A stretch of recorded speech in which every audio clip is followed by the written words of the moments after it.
Okay, guys, so we are at page 229, 229. We're still featuring Trailguide to the body and featuring head, neck, and face.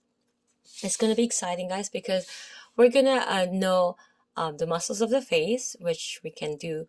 Also, after that, I'm going to be featuring how to massage it and to avoid wrinkles. A lot of women will be happy to know how to massage on their own, especially now with COVID.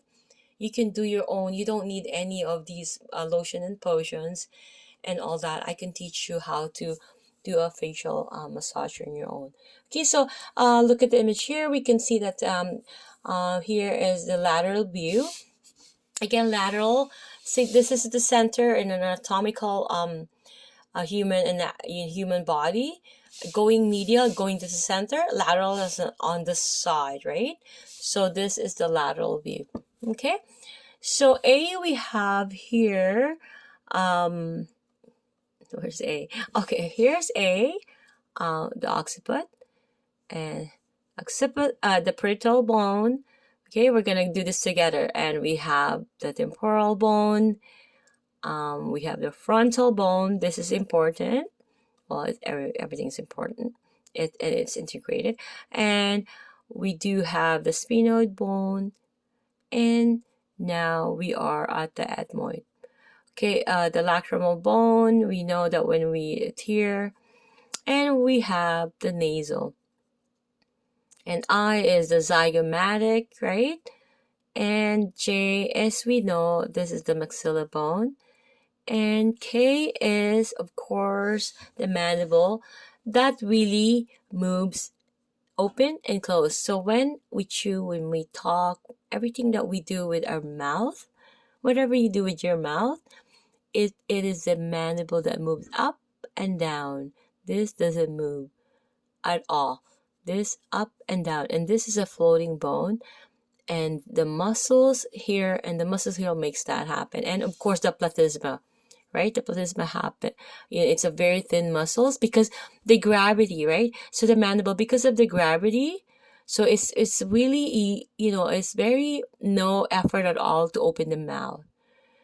That's why when you're sleeping, your mouth's open, especially if you're sitting down, because of the gravity.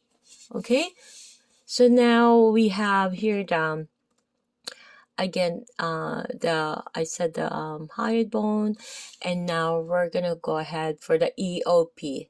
Okay, again, this is a story when I took my exam because it appeared on my board exam.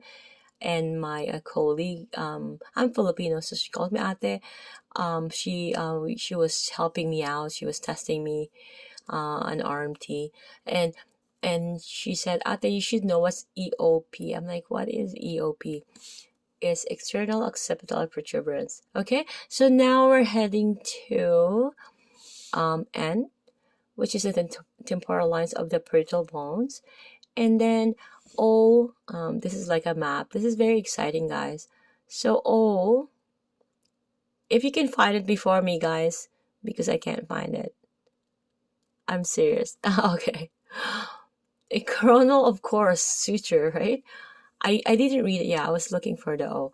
My apologies. So P, external auditor meatus. Okay, so this is really something really important. When it comes to hearing, our sense, our hearing, this doesn't stop even if we're sleeping. That's an FYI. Okay, and Q, what an important landmark for bony landmark, because it's the for the SCM, the sternocleidomastoid muscle, which is my favorite. I'm very cautious to touch it because as a therapist, we should be causing no harm to our client. And SCM is very challenging to put a grasp on. So we're moving towards the condyle of the mandible. As you can see here, it's a pointy, it's condyle, right? This is actually when this moves, right? If you touch this area and this corner, this is really sensitive. For people who grind their teeth and all that, this is really sensitive, okay? So it's really important. So we have the S is the styloid process of the temporal bone. And we also have T is here is the temporomandibular joint, and we also have the zygomatic arch, and we have also here the coronoid process, and we're heading to the thyroid cartilage. Okay, and now we are at the cricoid cartilage, and here is the trachea. Okay, and I'm going to be reading this area here. Please look at the image here. So within the medical community, it was long believed that the cranial bones did not move. Since the cranial bones, with their tightly woven sutures, are designed to protect the brain, and any cursory examination of the skull would seem to support the hypothesis that these bones are immobile. Okay, in the 1920s, however, a young osteopath named William Sutherland was determined to prove that there was an infinitesimal yet palpable motion of rhythm of the cranial bones. Using himself as a guinea pig, Sutherland tested his hypothesis by applying a variety of homemade contraptions to his head, including a football helmet with screws drilled through it. While Sutherland monitored his cranial rhythm, his wife quietly detailed his dramatic personality and appearance changes. Sutherland's research and perseverance lent support to the notion of the cranial movement and helped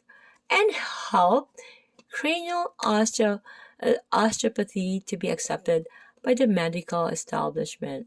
I really believe in osteopathy, by the way. So we have here, I'm not going to go into detail, but we have the occiput here, and we have the temporal, and of course we have the sphenoid bone here, and we do have the zygomatic bone here. And keep in mind, this is the inferior view. Okay, we did the lateral view, right? And of course we have the maxilla here, and we have the palatine here, and then the vomer bone. And again, here we have the mastoid process, and we have here the foramen magnum, and we have J here is the inferior nuchal line, and the superior nuchal line here, and of course the EOP. Again, this makes me smile every time. Okay, and the EOP is L. I'll see you guys in the next video.